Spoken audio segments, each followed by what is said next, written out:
owned, like as an extension of God, my owner. My only true owner is God Almighty. But she works as an agent, do you understand, of God, and to possess me, and to help guide me, to compass me like a rudder on a ship. And you say, well, rudder, very small implement, and what ship really needs it? You could remain aimless and floundering for the rest of your life. Look how long you've been doing it, 30 years. You haven't been in love, and you haven't had a rudder, and you were abandoned, and by your rudder, and you've gotten along okay. But I'm not doing it. I'm not doing it. It's every man for himself at some point, and you got to say, okay, this is it, man. I cannot resist, and I thank God, and you know what, I'm going for it, and I've got to give myself 100% to her. I want to be possessed by her. I want her to help guide me. I want to be a better human being. I want to be more self-controlled, more self-disciplined. I want to be a better, more likable human being. I want to be a nicer and nicer person. I want to give more and more of myself to God and humanity, and good, worthy self. That's, something people can sink their teeth into, and that will edify properly.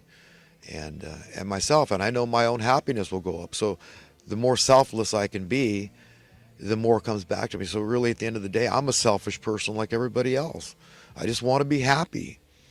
And but what I have really, the epiphany for me is that, this is possible again. So this is a spell that this woman has broken for me, and I'll be forever in her gratitude, even if she decides she doesn't want anything to do with me, and to let the love remain unrequited. But I'm going to try to make it really easy and peaceful and gentle and just natural. I really want to win her. I want her to be my wife. I want to be her husband. And I want it to be very, very easy, an easy transformation. I don't want it to be a big deal. I mean, if she did, I'd be okay. Whatever she wants. If she wants a big old ceremony and all that, I mean, to me, it's such a, pulling family in and friends and relatives from all, it's such a burden financially on people. I mean, maybe if we were willing to pay for everybody to come, but a big wedding, I see that. I have an issue with that. I've got a big wedding I got to go to for my niece. Luckily, it's nearby, and I'm looking forward to it. I mean, weddings are great. And this is my niece, and I wouldn't miss it for the world. God willing, as long as I'm still alive, I'm going to make my niece's wedding.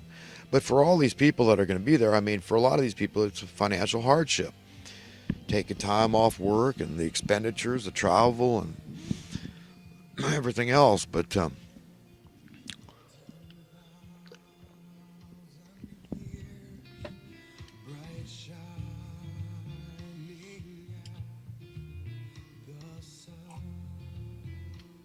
if she wants a big wedding, fine. But see, I'd be happy just to, at some point when I say, hey, I don't know how quickly it could happen. I'd like to keep that spontaneous. But, I know, I'm going to be ready. I'm going to be ready. I'm going to have a little item on me, let's say, that I want to go steady with you. And I guess nowadays they call it a promise ring. But for sure, she's getting that. And, that, hey, you know what? You're on my mind, girl. And, this is where I want it to go. These are my intentions. Yeah, I talk to your dad and ask permission, whatever. I'm a traditionalist. I'm a family man, and these are my intentions, and they're pure. If she wants children, fantastic. If not, fantastic. My former wife and I, we never cared about kids. I never thought I could have kids. I thought I was infertile. I mean, I was very promiscuous as a teenager, and I mean, how did I not get any of these women pregnant when unprotected sex like that? So I was surprised when I got pregnant, and I almost thought that I did. I thought my wife had an affair. I was driving a cab up in Anderson. We hung out together. The boss's son was there, Chip, and I kind of thought she had had an affair with him. And So who knows? I mean, my daughter and I have never had a DNA test. And if we did, you know what? If I found out she wasn't my biological daughter, I could not love her. And she's just perfect. Absolutely. So complimentary to me, as just to be affiliated with this woman. Just delighted. So I'm pleased as punch how my daughters came out. They're great. I do believe that we are biologically related. And, that's that. And if we're not, it's not going to change a bit of how I love her and feel about her. It's kind of choice in life. That's how life is. You kind of choose to be the person you want to be and reject the one you don't want to be. And it's a constant thing you're updating all day throughout the day and day by day, just for today.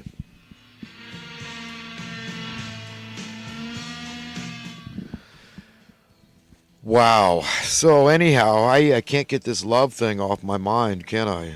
And but it's a big deal. I've been really going through some big changes. So you see, my focus is off my typical talk of got to get rid of this Federal Reserve and all this. And I still think Trump, look, what he needs to do, if Trump's listening, a remote chance or somebody that knows him, he's got to pull a JFK. And what I mean is he's got to get rid of this Federal Reserve. Okay, we don't need it for nothing. Okay, that's it. They can be supplanted at the drop of a hat, easy, simply. Pay them off with the new currency. That's it. We're done with you people. You've wreaked way too much havoc. We've tolerated you for way too long. And there's a lot of reasons to suspect you out of hand.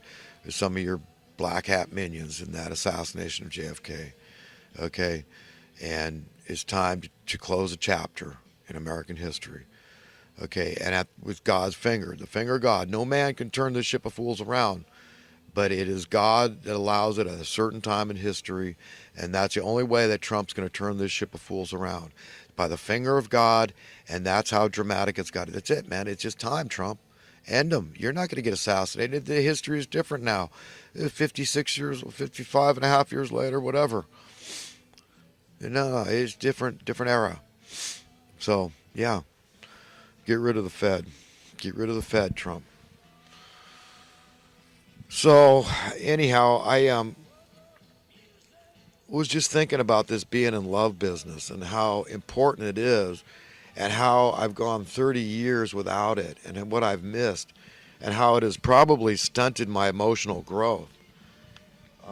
You know, in all likelihood, it has stunted my emotional growth. And,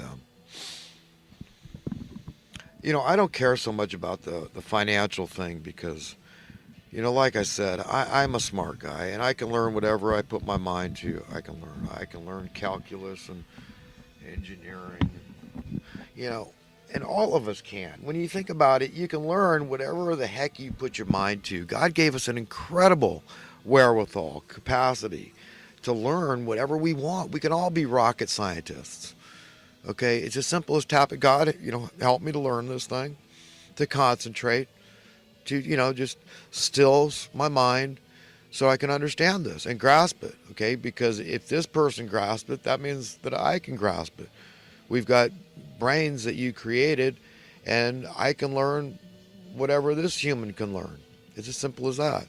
So, this idea of making a lot of money as being some kind of a weather vane, of how successful we are and all this, it's just a bunch of baloney. And, I don't hold it against anybody for being prosperous. And I get it. I really get it's kind of like this for me. I'm on the fence. I can understand it, and I can say, yeah, wow, how cool. Have millions of dollars and bring your dreams to fruition. But first you got to make a lot of money because it takes money to make money. And, everything's about money, right? Time is money and all that. We've all heard it. And I know, hey, you want to start a cut flower cafe and, combine a greenhouse, a hothouse, a big solar room where you grow cut flowers and have various coffee shops and whatnot. It's a little makeshift kind of mall, off the wall, kind of twist on a mall, twist on a strip mall that's, something original. I mean, that'd be fun. Between San Francisco and Santa Cruz somewhere, there's some nice little towns like La Honda, and there's Pescadero, and there's a couple little, just one horse towns there. And so, this is a dream that I could fulfill. But, think of the cost of the land and the permitting and the labor and the building, the construction, blah, blah, blah, blah, blah.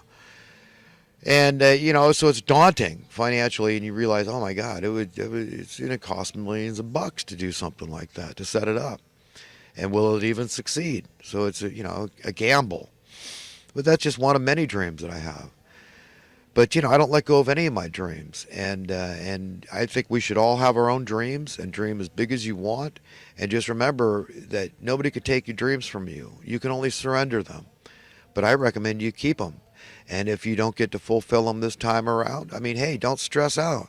This game is about eternity. This game called life, human life. Okay, we're going to live forever as small gods, children of God. That's the whole promise and paradigm in the Bible. That's what we're shooting for.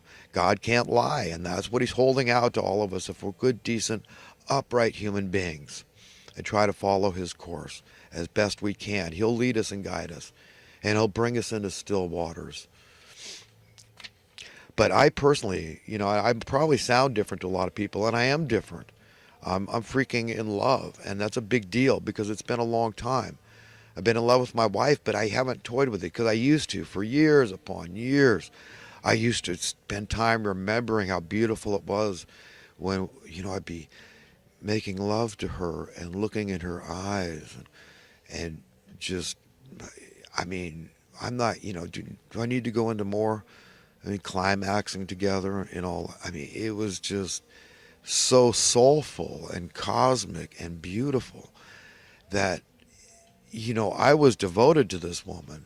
There was nothing. Wild horses couldn't have dragged me away from this woman. I was completely invested. Okay, I wanted to be possessed by her, but she fell out of love with me. I gave her one good reason after another to fall out of love with me, to show her I was a failure as a husband. And thank God I have learned vast amounts since then. God knows it. I'm a way better man, but she's not going to be able to ever reap that reward, gain that advantage, see that man that I have become now, because she's projecting what she remembers me as. And what can I do? But I've got to move on. I've got to let go. I mean, 30 years, the death do we part? No, I can't do it. So, but it's still open. She could call me, leave a message. She could get my address, my kids. I'm not secret. I'm not private about stuff. But I hope to hear from one of these girls soon because God knows I need a beloved in my life. I need someone to snuggle. I need someone to cuddle.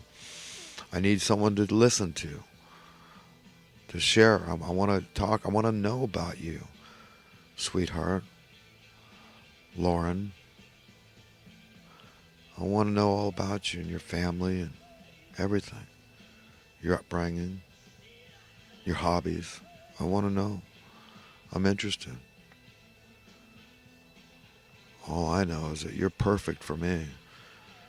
I just feel like a big fat magnet is drawing me. You might have a little magnet on you, but it's perfect. It's just the perfect counter to the magnet I have for you. I am that big, fat, floundering, aimless ship out in the ocean, and you are the one I want to be hooked up with. That's it, man, because I know the rest of my life is going to be so much better. Like that song, is it Cat Stevens with that song, with that line in it? That, I know the rest of my life will be good. Hard-Headed Woman, that's the name of the song, Hard-Headed Woman by Cat Stevens. That's what I want. I want that. I want her to be able to admit that of course she's jealous. don't go there. Of course, I want to be sensitive to that because I already know women are already, most of them, and godly women particularly, they're pretty sensitive to that. But I want her to be free. That's the irony. I want to be possessed by her, but I want the happiest wife in the world, so I need her to have it her way, exactly her way. To be totally free, to feel unencumbered. That's not what I want to be. I want to be a great addition, a great accessory, accoutrement to her life, a benefit, a perk, a plus, a bonus, a positive, a really good thing.